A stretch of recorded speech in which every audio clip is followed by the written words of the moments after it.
ഇന്നത്തെ മന്നം ജയന്തി ആഘോഷങ്ങൾ രണ്ട് അർത്ഥത്തിൽ പ്രാധാന്യമർഹിക്കുന്നു. അതിൽ ഒന്ന് രാഷ്ട്രീയപരവും രണ്ടാമത്തേത് വിശ്വാസപരവുമാണ്.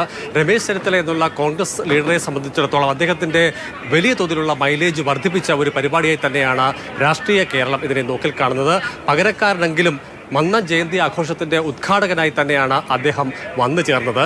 മുൻപ് കേരളത്തിന്റെ പ്രതിപക്ഷ നേതാവായിരുന്ന വേളയിൽ രമേശ് ചെന്നിത്തലയുടെ പ്രവർത്തനങ്ങൾ എത്രത്തോളം പ്രാധാന്യമർഹിക്കുന്നതായിരുന്നു എന്ന് SNDP യോഗം ജനറൽ സെക്രട്ടറി വെള്ളാപ്പള്ളി നടേശൻ തുറന്നു പറഞ്ഞതിന് പിന്നാലെയാണ് രമേശ് ചെന്നിത്തല ഇവിടെ ഉദ്ഘാടകനായി കടന്നുവരുന്നത്. ചുരുക്കത്തിൽ കേരള സമൂഹത്തിലെ ഹൈന്ദവ വിശ്വാസം പിന്തുടരുന്ന രണ്ട് പ്രമുഖ സമുദായ സംഘടനകളുടെ പിന്തുണ രമേശ് ചെന്നിത്തലയ്ക്കുണ്ട് എന്ന് പൊതുവായി കേരളം വിലയിരുത്തപ്പെടുന്ന ഒരു ഘട്ടത്തിലേക്ക് മാറുകയാണ്. വിശേഷിച്ചും ഏറെക്കുറെ 15 മാസം കൂടി പിന്നിടുമ്പോൾ കേരളത്തിൽ നിയമസഭാ തെരഞ്ഞെടുപ്പ് വരുന്ന കാര്യം കൂടി നമ്മൾ ഈ ഘട്ടത്തിൽ ഓർക്കേണ്ടതുണ്ട്. രണ്ടാമത്തേത് വിശ്വാസപരമായ വിഷയമാണ്.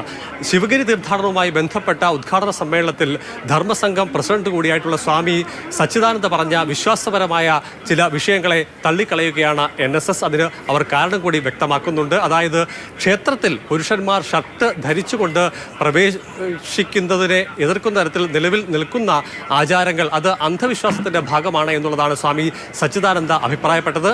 തുടർന്ന് ഈ വിഷയത്തിൽ ഇപ്പോൾ സച്ചിദാനന്ദ പറഞ്ഞിട്ടിരിക്കുന്ന അഭിപ്രായങ്ങൾ ശ്രീനാരായണീയർ മാത്രമല്ല മറിച്ച് ഹൈന്ദവ വിശ്വാസികൾ കൂടി പിന്തുടരേണ്ടതുണ്ട് എന്ന് മുഖ്യമന്ത്രി നടത്തിയ അഭിപ്രായ പ്രകടനത്തെ എന്തായാലും ഇന്ന് മുഖ്യമന്ത്രിക്ക് കൂടി മറുപടി നൽകുന്നുണ്ട് NSS ജനറൽ സെക്രട്ടറി.